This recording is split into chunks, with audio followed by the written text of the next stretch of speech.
देशमुखजी पत्रकार परिषदा घेतात, बरोबर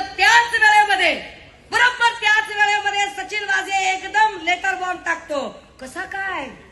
सन्माननीय संजय राऊत साहेबांवर कारवाई झाली, अनिल देशमुख साहेबांवर कारवाई झाली, नवाब मलिकजींवर कारवाई झाली. मलिक, राऊत, देशमुख तिघांनाही कधीही न्यायालयाकडे नेताना, रुग्णालयात तपासणीसाठी नेताना एकदाही माध्यमांशी बोलण्याचा कुठलाही स्कोप नव्हता.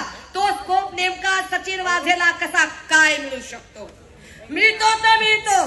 एवढे दिवस काय झोपी गेला होता का सचिन वाझे? ते त्याला आजच आठवतं नेमकं. तिसरी गोष्ट, जेव्हा वाझे हे सगळं बोलायला लागतो तेव्हा तो सांगतोय की मी फडणवीस साहेबांना पत्र लिहिलंय. हु इज फडणवीस? फडणवीसांना पत्र लिहिण्याचा संबंधच काय येतो जर फडणवीस स्वतः संशयाच्या भोवऱ्यात आहे? फडणवीसांवर सातत्याने सगळीकडून हल्ले आणि आरोप होत आहेत.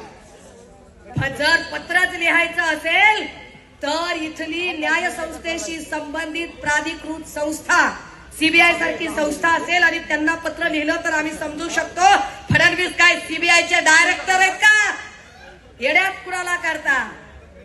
फडणवीस साहेब महिला सक्षमीकरणावर जेव्हा आम्हाला